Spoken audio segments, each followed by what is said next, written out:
We are back for another edition of the DFS Strategy Show right here on Awesemo.com. That's the fighter Pete Rogers Jr.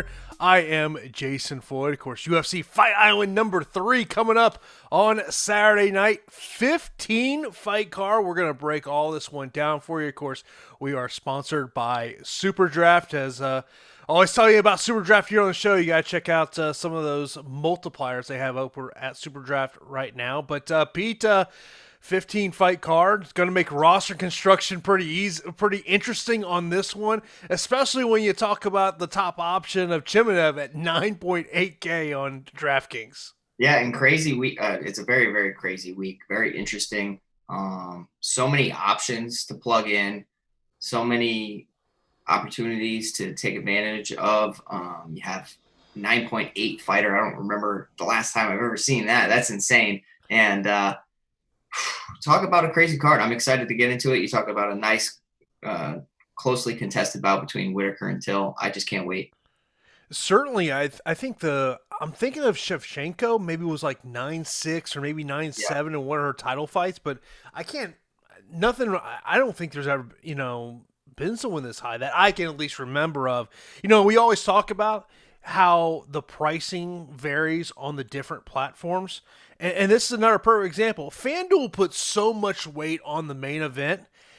You actually have to pay $1 more for Robert Whittaker than you have to pay for Chimaev. Yeah, I mean, I think they inflate the 5-round fights over on FanDuel. So, in a 5-round fight, a main event, it's supposed to be a closely contested fight. It's it's the highlight of the whole card. So I understand what they're doing, but in this case, Chimaev at 20 and Whittaker 21 is pretty crazy.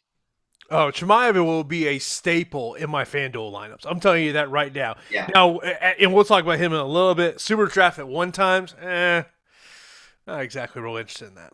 Yeah, I'm with you on that. One of the things Jared mentioned in chat, Cyborg was 10K once. That makes a lot of sense.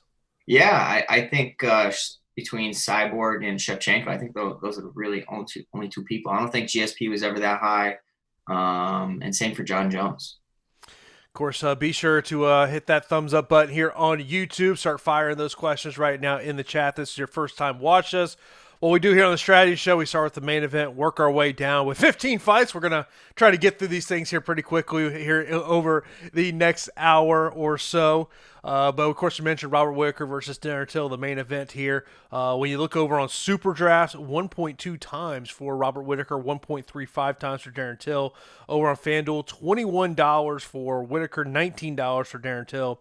And then on DraftKings, $8,300 for the former middleweight champion, and then $7,900 for Till. I think there's got to be buyer beware on both sides of this fight here, Pete. I think first off on the Robert Whittaker side is I think you kind of have this question mark of he's been through some wars in his past couple of fights, and obviously the 2 fights against Yoel Romero, and then the knockout loss where he lost his title against Israel Adesanya. But I think on the other side, the buyer beware of Darren Till is if you want to be a Darren Till backer, your whole thought process has got to be he's going to knock him out, because you can't have a thought process of, this fight's going to go 25 minutes, because I went to his stats. The most significant strikes Darren Till has landed in a fight is 49. He had a 5-round fight against Stephen Wonderboy Thompson. He landed 38 significant strikes in 25 minutes of fighting, and he won.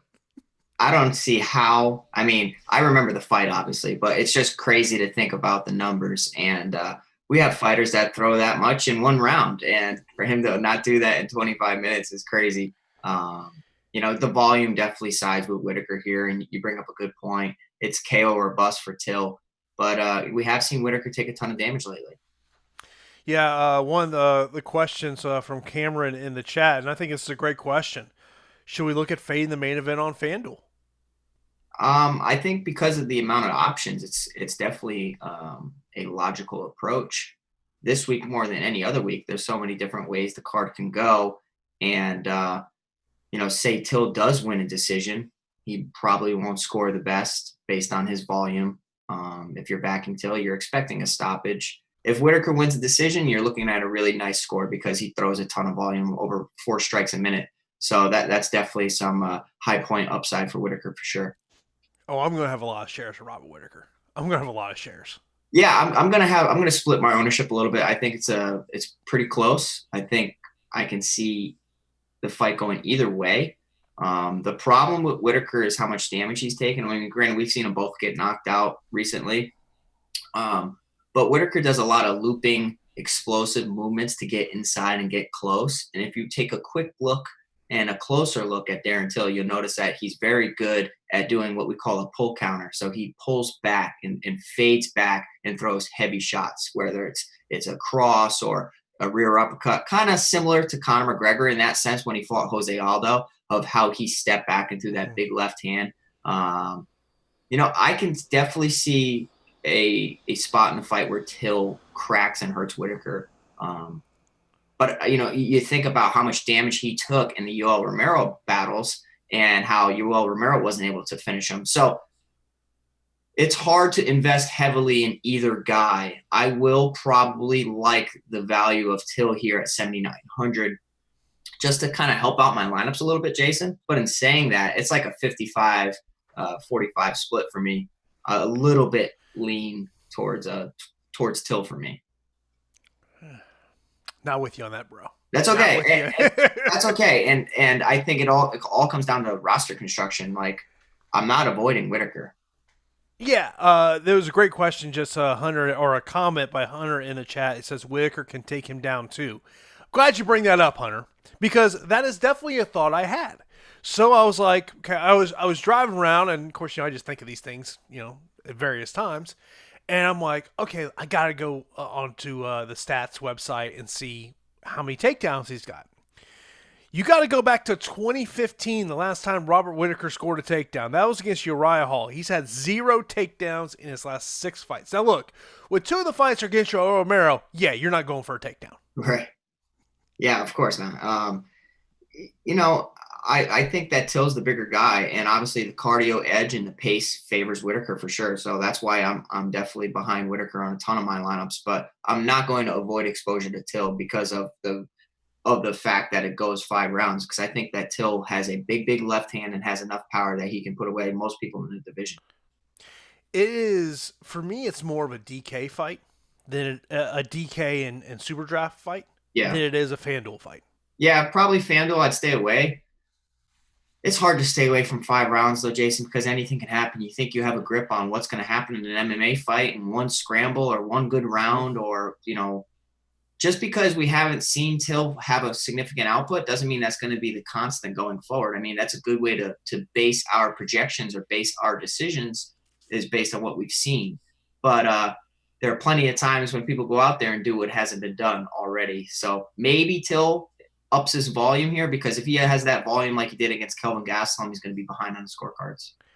Eric in the chat says Whittaker is a shot fighter. Till is going to smash him. I'm not willing to say Whittaker is a shot fighter. One thing I always do like is when you do get knocked out in the way that he did, the fact of he took time and obviously there was the things going on the mental side where he just had to take a pause.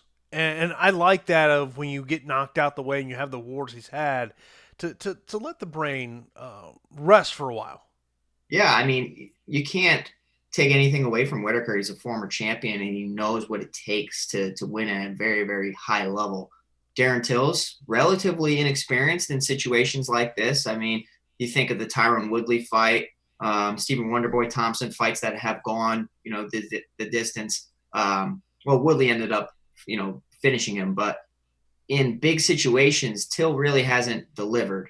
Maybe the circumstances are different here, and the momentum and motivation is behind Till, because in training he looks incredible. I'm big on Team Cowboy a lot this week, and it's an exciting fight. It's very, very close. And someone asked about who has Till KO'd in the UFC. The answer would be 2 different fighters: Wendell Oliveira, which would have been his UFC debut, and the other one, Donald Cerrone, back in 2017. Yeah, I mean, the problem would be the size of Till, the range. Like, you can say that Whittaker fought Yoel Romero, but Yoel Romero is so small in stature-wise and length whereas Till's a big guy. Even for 185 pounds, pretty crazy that he used to fight at 170 pounds. But Till really hasn't gone out there and knocked out a lot of people. So if you're a little skeptical about, rostering Till, I don't blame you at all. Whittaker is the easy play here, and not to overthink it too much for most of your lineups. Yeah. Co-main event, we got a battle of a 38-year-old and a 44-year-old, and it's going to be their third fight. Shogun Hua taking on Little Nog.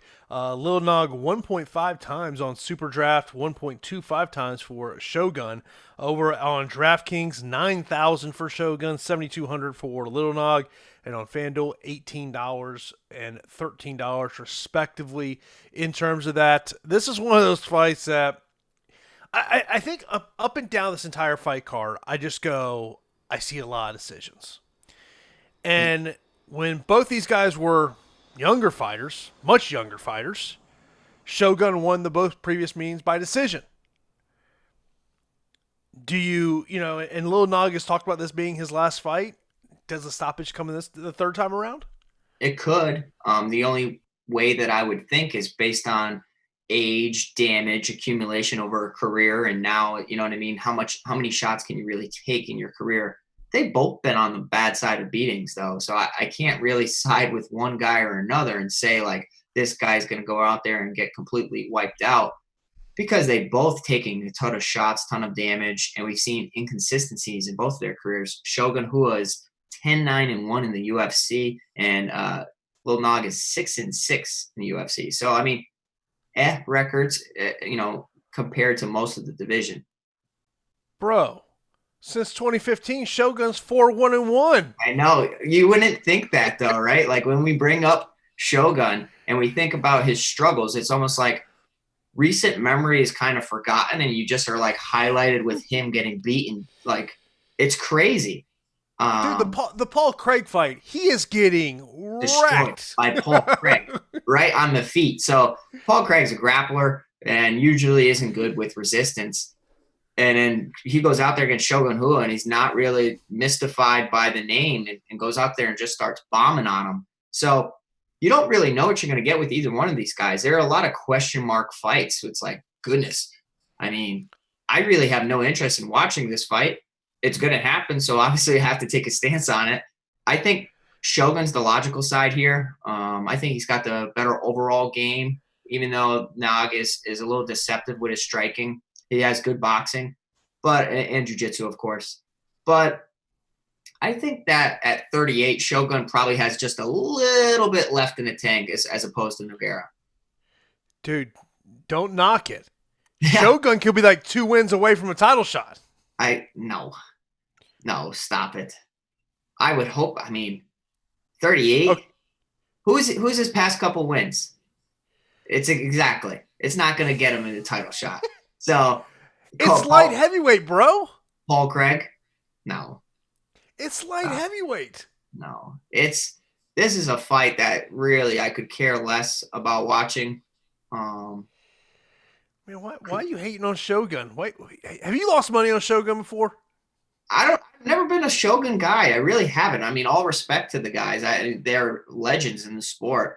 As far as, like, enjoying their fights, almost every time I tune in, they're underwhelming. It's like the Pride days. It's not Pride anymore. Back in the Pride days, They were both incredible. So, looking at this 4-1-1 stretch he's had, wins against Lil Nog, Corey Anderson, John Vellante, Tyson Pedro. Come on. But, I mean, it's okay. Corey Anderson's a borderline top 5 light heavyweight. Corey Anderson, yes. Corey Anderson. But Corey Anderson was one loss away. Like, if Johnny Walker starched him, you know that UFC doesn't really like Corey Anderson. Come on. So he does not. I would say this. He doesn't have a fighting style they prefer. Yeah, exactly. That's what I'm saying. So, I mean, Shogun resorted to takedowns previously to kind of make sure that anytime that fights are close, that he can really make sure he gets the rounds. Nog has his moments in the boxing department, and it takes one shot. I do think that Shogun's able to do enough, but the motivation behind Nog's last fight, we'll see. Yeah, at age 44, and you've already said this is going to be your last fight. It's really tough to get on the little nog bandwagon. I would say this: I would probably be more interested at Shogun on SuperDraft than the other two platforms. I'd agree with that. I mean, on DraftKings, could he stop Nog? Sure. It's really a fight that there's so many other options. Like, why roster a fight where you're feeling uncomfortable? Like, for me, I just choose elsewhere. I got a lot of those fights on Yeah, Saturday. This card is really weird. 15 fights, several weird fights. Yeah, definitely. But of course, mention about SuperDraft, and we are sponsored by SuperDraft. The future of daily fantasy sports has arrived. Experience SuperDraft's exclusive game mode multiplier. Say goodbye to salary restriction and a load lineup freedom. Use your fantasy sports knowledge to draft any player you want and build your very own dream team. Countless lineup possibilities let you experience daily fantasy sports the way you want. SuperDraft offers contests for PGA, NASCAR, and MMA, so you can enjoy the best of DFS all year round. Sign up for SuperDraft today using the promo code Awesemo10, and it's $10 free on your first deposit of $10 or more, and $20 total free on your first deposit of $100 or more. Download in the App Store or play at superdraft.io. SuperDraft's no limits, more winning. Now, of course, you always hear Pete and I talking about the tools that we have over at Awesemo Plus and some of the tools that we use in help building our lineups, not just in MMA, in other sports. And you got to check out this great deal we have going on right now at Awesemo Plus as sports are back. And we're giving you the first month of Awesemo Plus half off when you use a promo code RESTART at checkout. That's only $45 for a month of Awesemo's leading DFS projections, tools, and content for NBA, MLB, PGA, and more. Celebrate the return of sports with this great deal. You won't find a better value anywhere else. This offer is valid through August 3rd. Once again, that is promo code RESTART, so you definitely want to check that out. Also, be sure to follow Awesemo on Facebook and Instagram, as we have free Awesemo Plus player projections up there for NBA, MLB, PGA, MMA, and more. And follow us on Instagram at Awesemo_com. Also, the Awesemo Facebook page daily, so make sure to give those accounts a follow. Next up, we got Fabricio Verdum takes on Alexander Gustafsson. Gustafsson back from retirement. Just another reason why you never believe retirement's in MMA. Pete, the day you tell me you're retired, I'm going to go, you're full of it. You ain't retired. Yeah, we know. It's going to take. Yeah, we know too many people that say that R word. And, I'm not a big fan of when people are mentioning retirement, because it's like, I don't know. You've already started to question your career, start thinking about other things you could be doing. So this fight, man, Fabricio Verdum, where is he at age 42? Losing on the feet, basically, to Alexei Olenek, who's a very, very good grappler.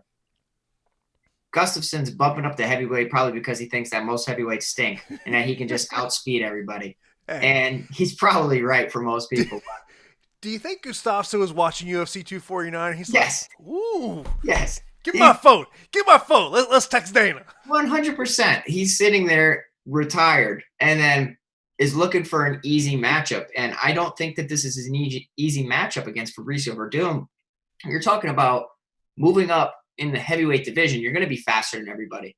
But can you take the shots that they're going to deliver? Or what about if they press you against the cage or they get on top of you on the ground? How are you going to deal with that? I mean, offensively, if you can use your footwork and dance around them and pepper them with some shots, Gustafsson should win this all day long. Like, Alexei Olenek was out there outlanding and being more aggressive than Fabricio Verdum and had him in some big, big trouble. I think Gustafsson's going to be able to pepper him to a victory here, but I will definitely sprinkle in Fabricio Verdum. There's no way I'm avoiding him at 6,900 if he goes the takedown route. If he's smart, he presses Gustafsson against the cage and he starts to work his jiu-jitsu. But you have to think Fabricio is really a guy that's good off of his back, like the best guard in MMA. So maybe he's even willing to pull guard. Like he doesn't want to stand with Alexander Gustafsson. I can almost guarantee you that. You mentioned about the price point on DraftKings for Fabricio Verdum at 6,900, 9,300 for Alexander Gustafsson on DK. Over on FanDuel, $19 for Gustafsson, $12 for Fabricio Verdum and over at SuperDraft. If you think Verdum's going to pull this thing off, 1.6 times multiplier, man. That's a nice multiplier there at SuperDraft. And for Gustafs, 1.15. One of the comments we had in the chat from Eric, he says, Gustafsson is a lock.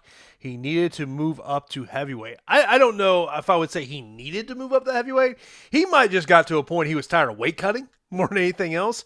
The one storyline that's come out of Abu Dhabi over the past couple of days is this sparring session from like apparently 10 or 12 years ago where each side has a different side of the story, which that's a common thing in MMA. It's a very common thing where one guy's like, oh man, I lit him up. The other guy's like, no, you didn't. Like, Pete, I'm sure you have those stories.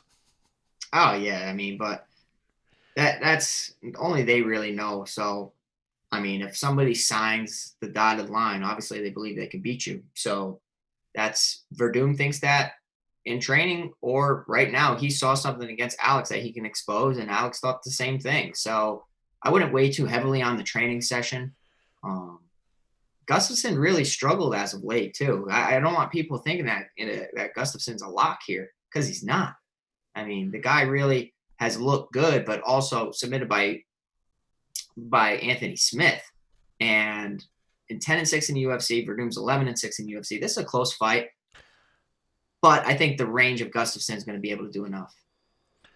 Which fighter do you think has the more recent win? I'm going to say Fabricio. It is Fabricio. Fabricio scored the winner of Marcin Tybura November 19th of 2017. Earlier that year in May, it was the last time Gustafsson won a fight.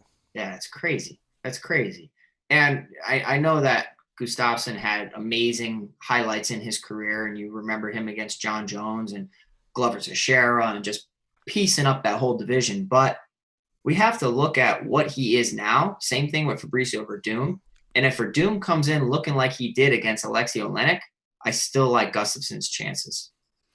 I want to see what he looks like on the scale tomorrow. That's what I'm saying. So these are like pre-weigh-in predictions. When we see guys weigh in and then we're able to really gather ourselves and then come back for our live before lock, that's when we really have a nice read on the whole card. But if he comes into this fight similar to how he was against Alexei Oleinik, man, I like Alex. Yeah, I mean, it's – I mean, look, especially – and we're going to get to Chimanev here momentarily – is if you like some high price options, I don't know how much I love Gustafsson at 9,300 just because, my concern – my thought is when I'm taking a 9,000 option, especially if they're – and when they're not the main event, is can they get the finish? Can they pay off that price? Right. I mean, if he doesn't get the finish at 9,300, you expect his output to be crazy and him win a decision with 150, 130 significant strikes, something around that range. So you can end up with a 90-something score or a 100-point score. Let me throw out some stats for you, Jason. Right. Gustafsson, 4 strikes a minute output. Verdum, 3.61. Strikes absorbed for Gustafsson, 3.44. Absorbed for Verdum, 2.62. So, I mean, Gustafsson throws slightly more in a 3-round fight, but his accuracy for his strikes is only 40%. Striking defense for Verdum, 55%. So, you know what I mean? Like, we're splitting hairs here, but I think that Gustafsson should really be able to do enough. I just don't know if the volume and the performance is going to justify that 9,300 price tag. But we all remember what we saw back in Verdum's last fight too. You have to imagine we're going to get a better version of Verdum than what we saw against Oleinik. You would hope so. I mean, look, if I had a fight and I looked horrible like that, okay, I would do everything in my power to have that not happen again. So I would imagine Verdum's made adjustments, just like Gustafsson's made adjustments, and they may come in looking amazing. But at this point, I got to side with the younger fighter. And I believe it's the last fight on Verdum's contract. Motivation too, man. Yeah, I mean, motivating factors are big in MMA. It's the truth. That's why the performance bonuses and fight of the night, those things exist to give fighters incentive. We always talk about roster construction. There's a question in the chat about this from Cameron. He says, when you build a lineup, how do you balance between high, mid, and low price options like two of each three, or 1-3-2? So for me, I like to find at least one high priced fighter that I like. I mean, it's very rare to find a card where all the high priced fighters are terrible and you don't like any of the options or any of the matchups. I think you can always talk yourself into one of them. And if I can back one of them and feel pretty confident in one of them, then I really don't care about the 1-3-2 or whatever. I kind of just try to balance out my lineup for fights that I think that they can expose the other fighter. And as long as I have that one high price option, I'm cool. Hunter in the chat goes, Verdum said this could be his last fight. Yeah. Okay. It Never very well could be. Pete, come on, man. Never believe a fighter when they say it could be. He's only 42. I mean, if money talks, if say he does get cut or does not fight in UFC anymore, somebody else offers him a ton of money over in other organizations, he'll do it. He's going to dominate a local scene or a regional scene outside of the UFC 100%. He wants that Bellator money, man. That's what I was going to say. That's what I was going to say. He'll go over there and just – I would love to see the Bader fight. Well, yeah, that'd be interesting. Yeah. Next up, we got a female matchup. Carlos Barza taking on Marina Rodriguez. I actually talked to Alex Perez yesterday, one of the coaches for Carlos Barza, and one of the things he said to me is that he goes, kind of the thing he goes, I feel people really don't talk about is how much Carla's striking has improved over the years. I mean, obviously everyone knows about Carla's, wrestling abilities. To me, that's her path to win the fight is get the fight to the ground. But I think it's always your concern with Carla Esparza is, yes, you're going to get a good price on her, but it's whether she'll be able to put in the point value. I mean, you look at her in her last fight where she was a favorite on DK. She was salary was 8,400. She only scored 57.5 points in a win. Yeah, I mean, I'm always backing Carla Esparza, and I feel like you're always shaking your head at me, but it's because she's in favorable matchups.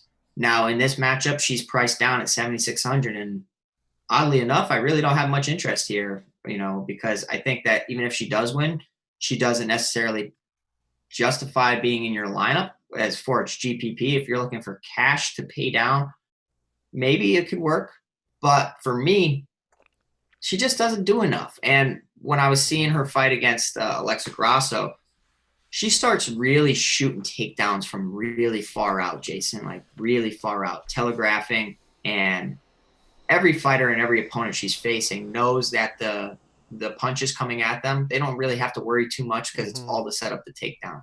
So when you can kind of basically not eliminate, but not worry so much about the striking and focus just on those are just to set up the takedown or to get closer to me, then you can start working on your footwork and evading those takedown attempts.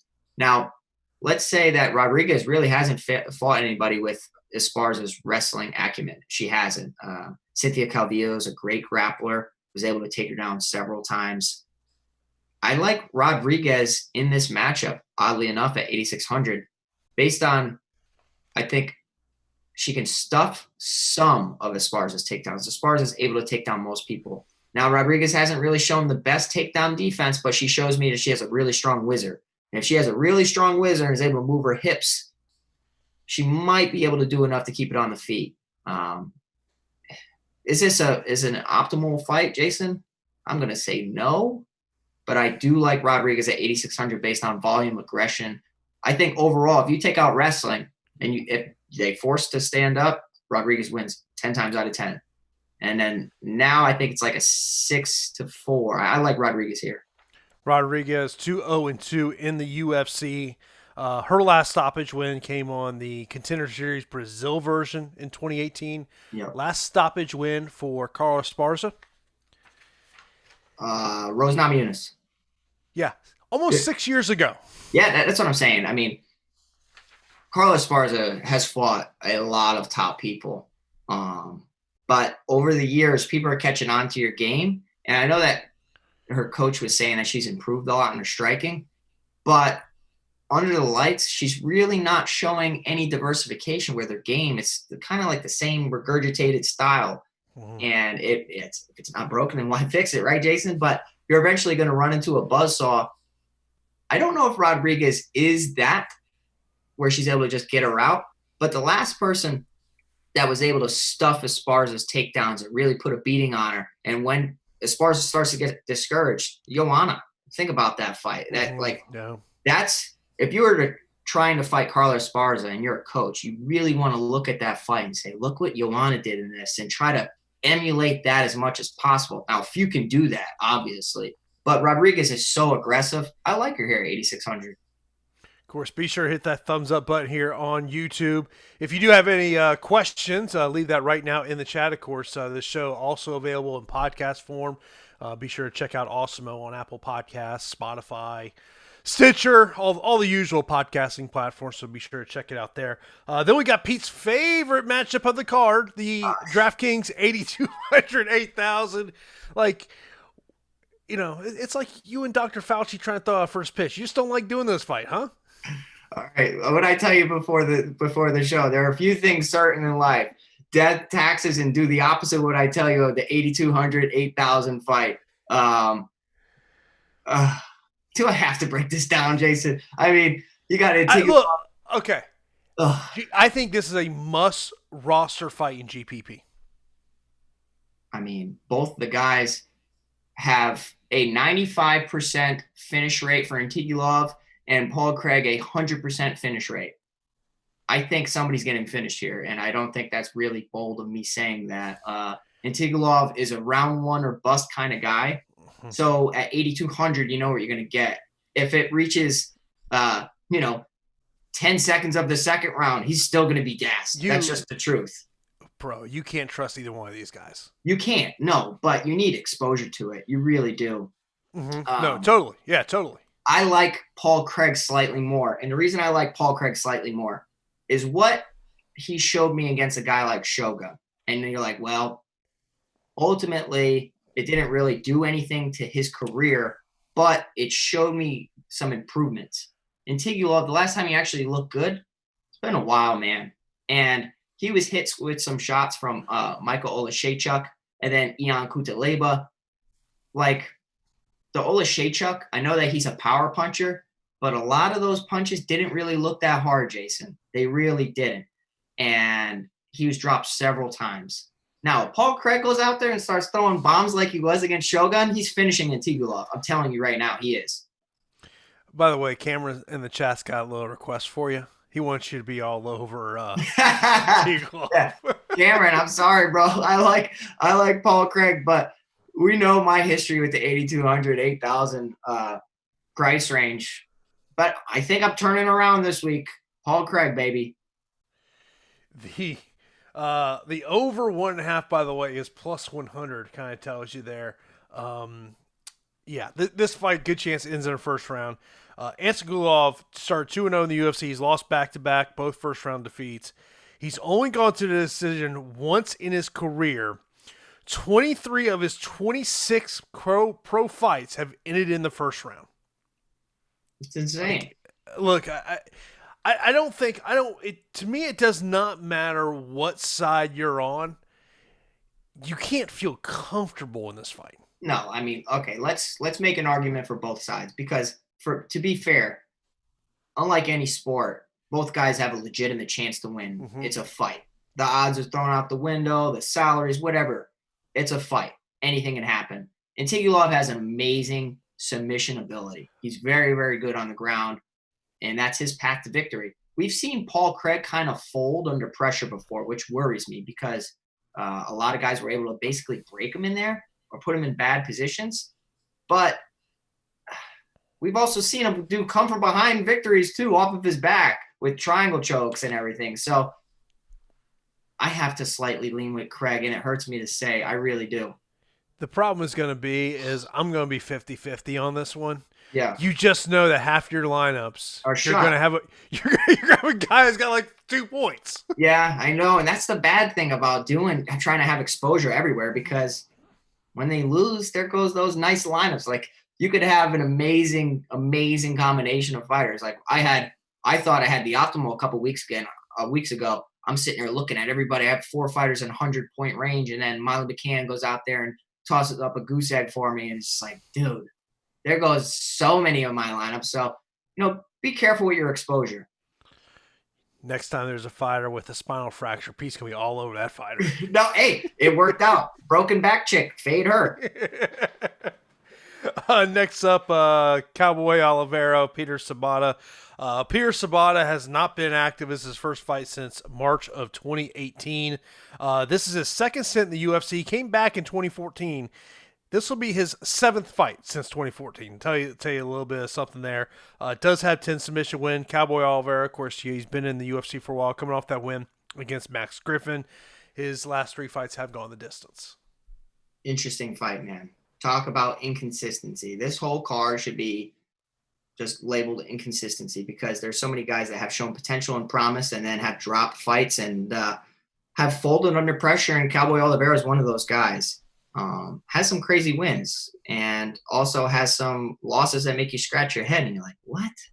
So Cowboy Oliveira kind of made a career out of beating middling guys like this in 155-pound, 170-pound division. So the problem and the worry here for Oliveira is if Sabatta is able to take him down or get a good position on him and, work his submission game, because Sabatta can submit so many people in this division. Pretty aggressive, but doesn't have crazy high output. Sabatta only 2.17 strikes per minute. Cowboy Oliveira, you'd think that he does more than what the stats say. 2.88 strikes per minute. It's an okay fight to target. It's not one of my favorites. I do have a slight lean to Oliveira. How about you? Slightly out. I would go slightly in Oliveira as well. Yeah. But Sabatta at 7,500 though, Jason, is not a horrible play. And I'll sprinkle in some Sabatta because we've seen Oliveira tap pretty easily. Cowboy Cerrone's a guy to think of.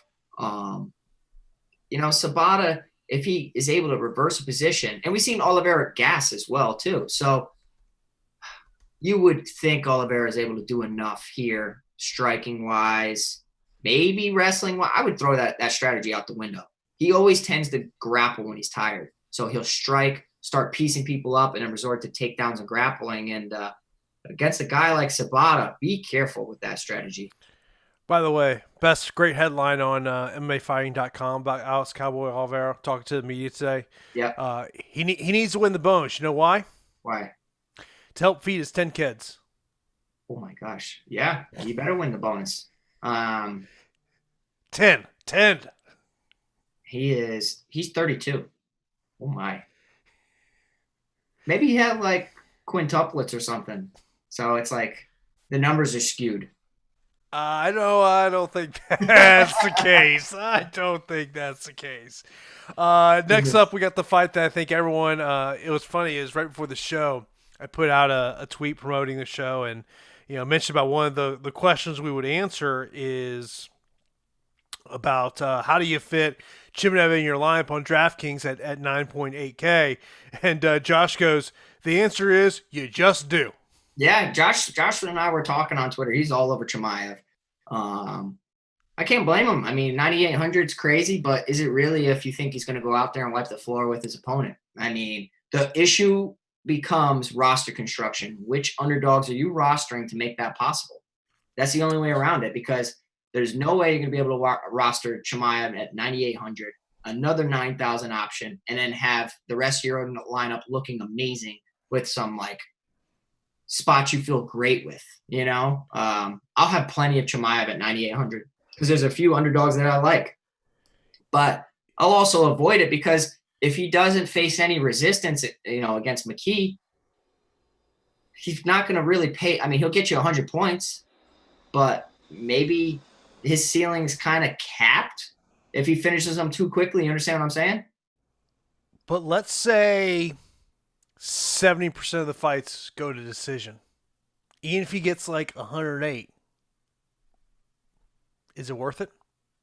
If he gets 100, so in my eyes, right? You don't know how the card's going to unfold, so it's hard to put Okay, I guess you kind of do know how No. And who's scoring the fight for fight metric?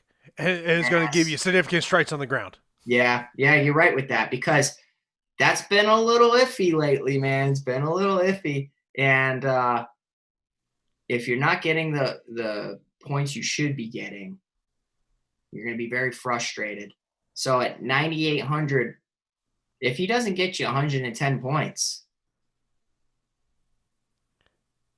maybe you could have gone without it. It all depends on the other 9,000 options, Jason. Look, What did they score? He, to me, is a FanDuel play. I just think you put him in your FanDuel lineup and you don't even question it. Yeah. As Cameron says in the chat, $20 for Chimney is a gift from the MMA gods. Yeah, 100%. I like him here though. At 9,800, I have plenty of him. But to have maybe the middle approach for a lineup is a little undervalued this week and a little overlooked because I'm not saying you go all mid value, but how many people, everybody automatically, casuals are going to see 9,800. This guy's the LeBron. Put him in. He's the Giannis. Put him in. And I can't blame him. We really don't know much about Chimaev besides what we've seen. He's only has 7 wins. Okay, 7. Very impressive. Tons of hype. Great wrestling. How does he respond to a few things, Jason? How does he respond to if he gets exhausted? If he gets reversed? If he gets cracked? We don't know. Those are all unknown. So 9,800, I feel very confident. He's a minus 1,200 favorite for a guy that has one fight in the UFC. That tells you everything you need to know right there. I'll have plenty of him. The 10-day turnaround concern for you at all? No, not really. But, okay, 10-day turnaround from fighting John Phillips. We knew that was an easy matchup, a very, very easy matchup. You couldn't have asked for a better matchup as a dominant wrestler. There's not a fighter out there that I think has a worse takedown defense than John Phillips. Oh. Right? No, there's not. Okay, or he doesn't even know how to get back to his feet. Here's the thing. As a matchmaker, you should never book John Phillips against a takedown guy unless you want John Phillips to lose. And they did. They did want him to lose. And it makes sense. So going back to that fight, so he was 2 for 2 in takedowns. He landed 43 significant strikes and 2 passes. Okay, say he gets to the 3rd round, gets 2 more takedowns. Maybe McKee's good. I don't want people to think that McKee's a scrub because he's not. McKee's good. He's very good. And I think in a normal circumstance, in a normal matchup, we'd probably like him a decent amount. But the matchup against a dominant wrestler here, no thank you for McKee. Chimaev at 9,800, sprinkle him in. Have plenty of them if you feel confident in that. FanDuel, that's like a lock button on FanDuel. You know, I use the fantasy cruncher tool we have over Awesemo Plus, and I locked in Chimaev. Yeah. The next highest percentage owned is Darren Till at 81%, and then Mike Grundy at 60%. My boy, Mike Grundy. We're going to get to him. I like Mike a lot. Yeah. Next up, we'll go move down the card because, well, we have a crap ton of fights to talk about. We got Trinaldo and Herbert. Trinaldo, I mean, when is Father Time going to catch up with this guy? I think that's like the biggest question you have to ask yourself because he has the ability to really take fighters out of their game. Yeah, he's the anomaly for the whole ring. Age is going to catch up to you, or Father Time, whereas Dominic Cruz is the anomaly for ring rust. Mm-hmm. Some guys just look better as they get older and get more mature. And Trinaldo is 15-6 in the UFC, going up against Herbert, who's 10-1. Herbert's a very good striker, and Trinaldo is too. Trinaldo's a very, very pressure type of guy, but little output. And if I'm taking a look at the stats, throws 3 strikes a minute, absorbs 2 strikes a minute, only goes for about a takedown per 15 minutes, has a 52% finish rate, whereas Herbert, who's 10-1, has a 90% finish rate. And I think that Herbert's going to be a guy that a lot of people look at for an underdog pick, hoping that Father Time's caught up to him. And, this is kind of I don't know, the new age coming in, and Herbert has looked great on the regional scene. But Trinaldo, in saying that, he's not fighting slouches, man. Like, he's really not. Alexander Hernandez, I mean, yeah, he's dropped some fights, but he's fought legitimate guys and hasn't been finished by them as of late. Why would Herbert be any different here other than the reach? You bring up the reach. 6'1" for Herbert with a 77-inch reach. Pretty significant when Trinaldo is a 70-inch reach. So 7-inch reach advantage for Herbert. That could be the difference maker here. Unless Trinaldo just, makes this a grapple fest. Yeah, but, Trinaldo, when it comes to submissions, we've seen him get submitted several times as well. Kevin Lee's a guy you think of. So it's a fight for me that my brain's saying Trinaldo's going to do enough to get another decision. He's like only averaging 62 fantasy points per fight. If it's not broken, why fix it? I usually avoid Trinaldo. Maybe I'll have one lineup with Herbert. 21 fights in the UFC for Trinaldo. 13 have gone the distance. Yep. He has never been knocked out in his career. And Herbert is 1-6 straight. The last 5 have come via stoppage. Then we got Nicholas Dalby and Jesse Ronson. Jesse Ronson returning to the UFC. First time around goes 0-3. All split decision losses. And this is one of those fights that if it was at 55, I think you would probably be more interested in Jesse in that spot. But the fact that it's at 70, no, not really. Yeah, 100%. I mean, I was watching Ronson and I'm watching film on him and I'm like, dude, against Natan Schultz, the PFL champ over there, I'm basically like a day's notice. He goes in there and he's doing great. He hurt Natan Schultz, dropped him with a body shot, and then was able to get up from getting taken down. I don't know how many times. Getting taken down plenty of times. Judo throwed and then reversed and held down. But he showed a lot of promise there. And Ronson was a guy I was looking at. And I was, going through everything, and I realized, wait a minute, this is at 170 pounds. And he was just getting taken down like crazy at 155 pounds. Dalby's a very, very good fighter and is good all around. Very, well-rounded fighter, good striking, good wrestling, good pressure, good coaches. And I like the fact he's back in UFC. We saw what he did to Cowboy Oliveira. Mm-hmm. We've also seen Dalby, in his first stint with the UFC. A lot of people don't realize he was in the UFC beforehand.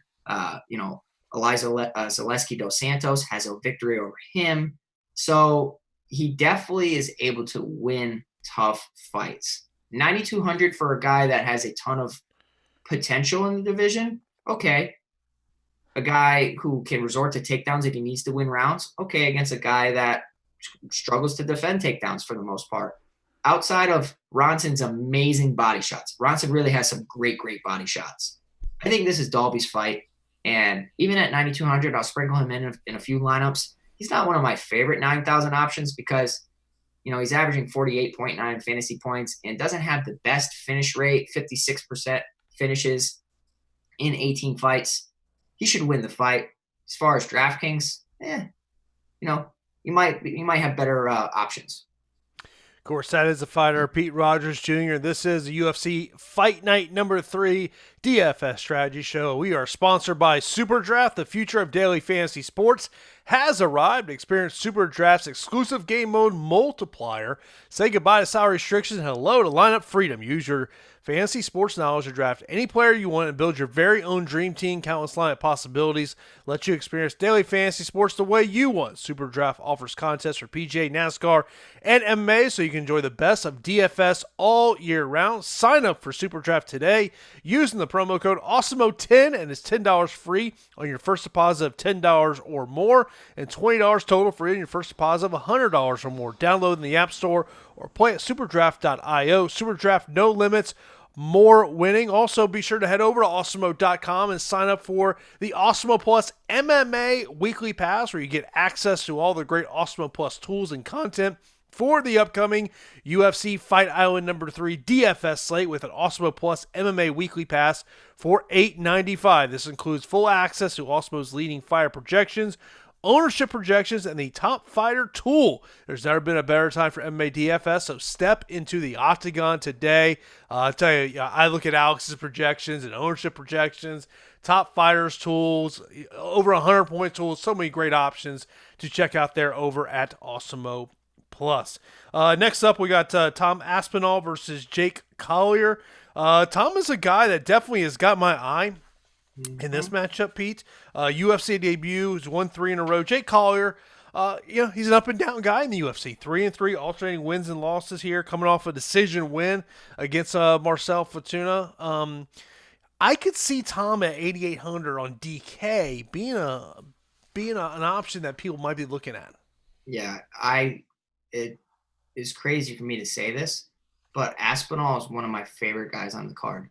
And it's because of what I'm seeing in his fights, what I'm seeing in the training room, what I'm listening to on interviews. I just like his credentials too. I mean, sparring partner for Tyson Fury, wrestling champ. The guy is just well-rounded, and he's able to. He trains with Darren Till all the time. They're like best buds. I'm all over Team Cowboy this week for the most part. Outside the main event, it's a little tough, but Aspinall at 8,800 in a heavyweight bout against Collier, who has basically fought in the 185-pound division, then the 205-pound division, and alternated wins and losses, and had some ups and downs, like you said.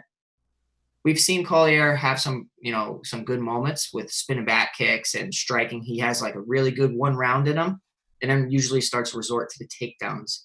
Now, in the heavyweight division against a guy who has amazing hands and has boxed in Aspinall, I like Aspinall. And now don't think that he's just a boxer. The guy has really, really good grappling as well. So I think Aspinall here at 8,800, is a guy I'm really heavy on. I like him a lot. And I think that the public might not be on this fighter as much as they should. I like him here in this matchup against a guy that used to fight in 185-pound division. You like Mike Grundy as well, the wrestler. We saw him last year come in as an upset, knocking out Nadir Rahmani. He's taking on Evilov here, Evilov at 9,100. Tell the people about why you like Mike Grundy in this spot. Yeah, so, I mean, Evloev here at 9,100 is not, a chump at all. He's very, very good, has a lot of hype behind him, and is a great grappler. Has the volume type of striking, no knockout ability, in my opinion, no knockout power. Obviously, anything can happen. You can accumulate a knockdown through tons of strikes. But if I'm looking at film, Grundy definitely has the power edge. And I would even say the boxing technique would side with Grundy. Now, Evloev does throw kicks, where Grundy, he throws a little bit, but not really where Evloev's throwing head kicks. Evloev really resorts to takedowns a lot, and I saw that against Enrique Barzola, and how he's constantly looking to make sure he gets rounds definitively and taking fighters down. Mike Grundy is a freestyle, bronze medalist and incredible grappler. So Grundy has wrestling in his back pocket, and I think if there's anybody that can stop Evloev's takedowns and force him to stand up or to prevent a takedown and spin behind him and put him in a bad spot, I think Grundy's the guy. I really do. I think Grundy, his speed of his takedowns, the way he's able to chain, the way he's able to reverse positions. Evloev was in some bad spots and was actually taken down by Enrique Barzola and slammed pretty good. But he also took Barzola down a ton of times and started to fatigue, started to leave his neck out there. And Barzola really started to get a ton of momentum in that fight, was able to spin around and reverse some positions. Man, give me Grundy here at 7,100. I don't know if he goes out there and busts the slate and has an amazing performance. I know he got the knockout win against Nadir Rahmani. But at 7,100, man, if he goes out there and gets a victory, talking 75 and up, I think that's fine. And SuperDraft, I think he'd be a great play at 1.5 times. Yeah, I totally agree. I think 1.5 times for Grundy is a very sneaky play.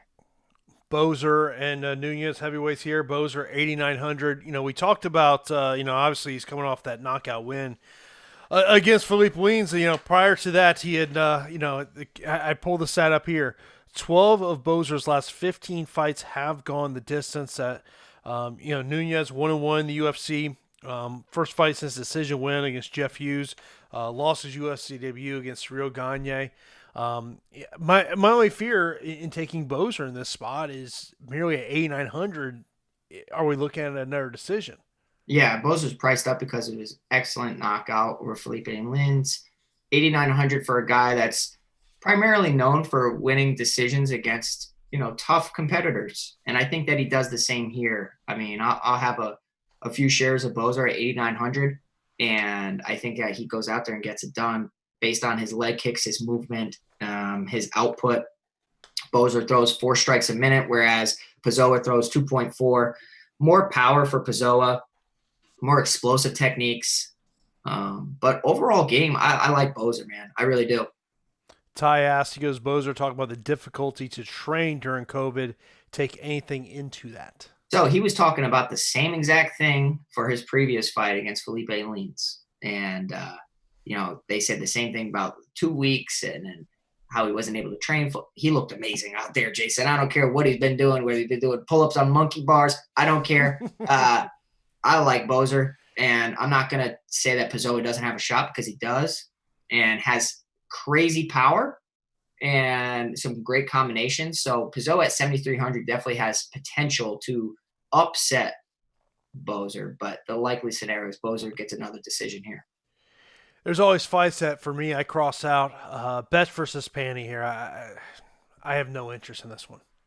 Yeah, I don't either. I don't want to watch it, but Betch Cahea has a nice win against Sajara Eubanks. I can't take that away from her. She does.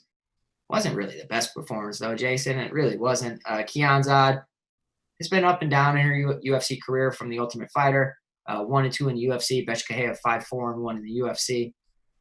It's an okay matchup, but not really a DFS, plug me in type of fight. I wish Kianzad was priced cheap because I would probably play a lot of her based on the upside. Betch Cahea, 7,800. On paper, you think that she should go out there and win, but Kianzad's actually shown some nice boxing technique and throwing great combinations. It's pretty even, though. Betch has a worse strikes absorbed at 4.28. From what I'm seeing on film, I think Kianzad can do enough to win a decision. Kianza, 9 of her 12 wins via decision. Betch Kohea, 9 of her 11 wins by decision. Prior to that Eubanks win, 1-4-1 in her previous 6. It's just, I think from a DFS perspective, I don't see the winner scoring much because I do think it's going to go 15 minutes. Next up, we've got Imaev versus Nicholas here. Imaev, one of the biggest favorites on the card. Yeah, so Imaev against Stoles. I really like this fight, and I do. Maev here at 9,400 for a guy has somewhat of a slow pace, can get takedowns to secure rounds, but is not the best finisher. He has a 56% finish rate.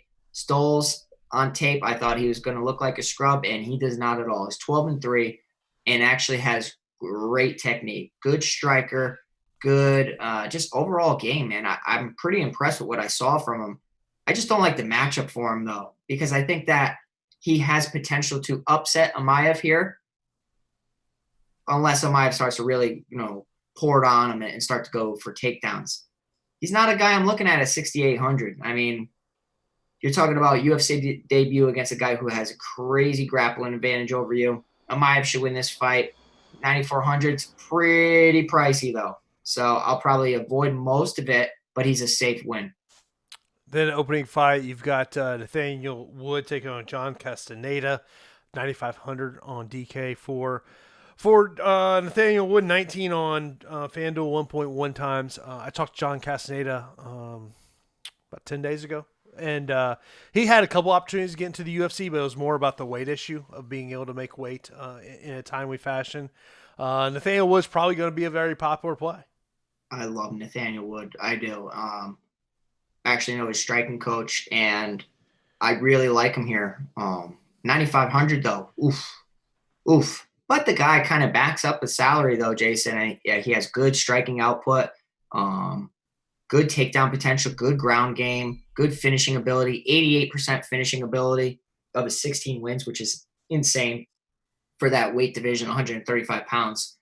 I like Wood here to rack up points, man. I do. He's a guy that I'm targeting, averaging 83.5 fantasy points. Does he deliver at the 9,500 compared to the other 9K options? Tough to say, but I definitely think that he's going to get it done. Let's get a couple questions in here before we get out of here. Cameron, which of the $18 plus guys on FanDuel has the toughest fight matchup-wise? Well, Whittaker and Till, 21 and 19, respectively. I think that's one of the hardest fights on the card. Shogun Hua against Nogueira. Guy knows you really well. I'd say the main event is definitely the toughest of them. And then I would say after that, it's pretty one-sided. Evloev against Grundy. I think that Grundy's going to give him problems. Ty says 3 fighters for cash on FanDuel. Chimnev in the MVP spot at $20. I don't hate that. I'm not going to tell you not to do that on FanDuel. FanDuel, that's pretty good. Yeah, I like Chimaev. I really like Aspinall. I like Wood too. I mean, 19, little discount. I like that. Someone asked about top 3 on FanDuel MVP. Would you put Nathaniel Wood in that core? I like Nathaniel Wood a lot. Yeah. Next up, let's get to Samuel. Goes, is it the contrarian play will be picking 4 underdogs, and who would have the potential of any upsets? Oof. Okay, well, 4 underdogs. 15 fights. That's about right. That's about right. Just where do they score? I think that's right. Yeah, like you can have the picks right and not have the optimal, obviously. I don't know if I'd be searching underdog city though. Like, find some fighters that you feel really confident in. If they're the favorite, so be it. Don't really like. Obviously, Chimaev minus 1,200. The odds are showing you that's a very nice spot for him. Got a Paul Craig question for you. I know you love that. Great. Do you like Craig at MVP on FanDuel for GPP? No. Well, okay. Not with my money. I wouldn't do that. And the reason I wouldn't do that is because that fight is so volatile. That is such a volatile spot. The first round bonus, though. I know. But I think Aspinall can get us a finish, man. I do. If you want to sit on the edge of your seat and get like the biggest adrenaline rush ever, I guess you could do that. Yeah. That fight, I'm just don't feel good either way. No. Valentin says, as far as a fight going to turn out like Pantoja Askarov, where a very good grappler nullifies a better than average striker with poor takedown defense.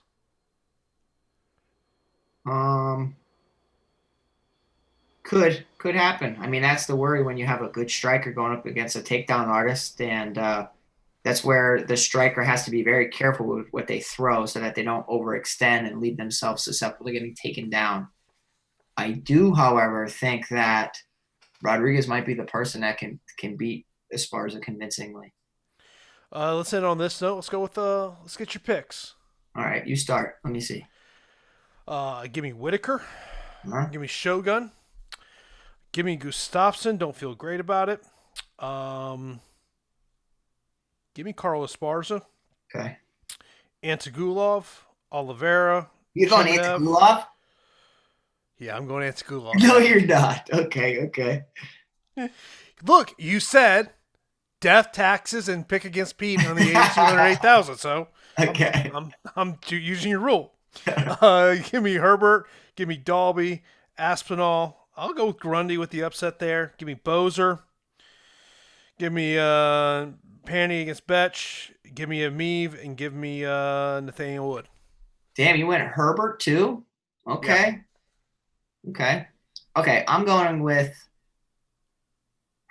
main event's tough. I am going to, for my lineups, slight lean like barely, to Till, and I'll actually stick with that. I'll say Till wins. Shogun, Gustafson, Rodriguez, Craig, Oliveira, Chimaev, Trinaldo, Dalby, Aspinall, Grundy, Bozer, Kianzad, Amaev, Wood. Final question goes, how would you rank Gustafsson, Bozer, and Aspinall as the 3 heavyweight favorites? How would I rank Gustafson, Bozer, and Aspinall? Okay. I mean, I need to find a fighter that I feel pretty confident in. And I know that it's Aspinall's UFC debut. The guy's got a ton of hype behind him, and I love what I see on film. So Aspinall, of those guys, for me personally, is my favorite. Gustafson, I guess, would be my 2, and Bozer my 3. But the worry with Gustafson is what translates to the heavyweight division. Yeah. Oh, it's Fair a question. question mark. Yeah. Yeah. But, of course, we'll be back here on Saturday, live before lock, 4 p.m. Eastern Time. Of course, you got to check out those weigh-ins tomorrow to see how the fighters look, especially Gustafs, and what does he look like as a heavyweight. Of course, be sure to hit that thumbs up button here on YouTube. Always does help us. Of course, the show also available on podcasts, Apple Podcasts, Stitcher, Spotify, all the usual spots. So that is going to wrap it up for this edition of the DFS Strategy Show. That's Pete Rogers Jr. I am Jason Floyd. Of course, be sure to check out all the great content we have over at Awesemo.com with the start of MLB back. And we will see you on Saturday for Live Before Lock.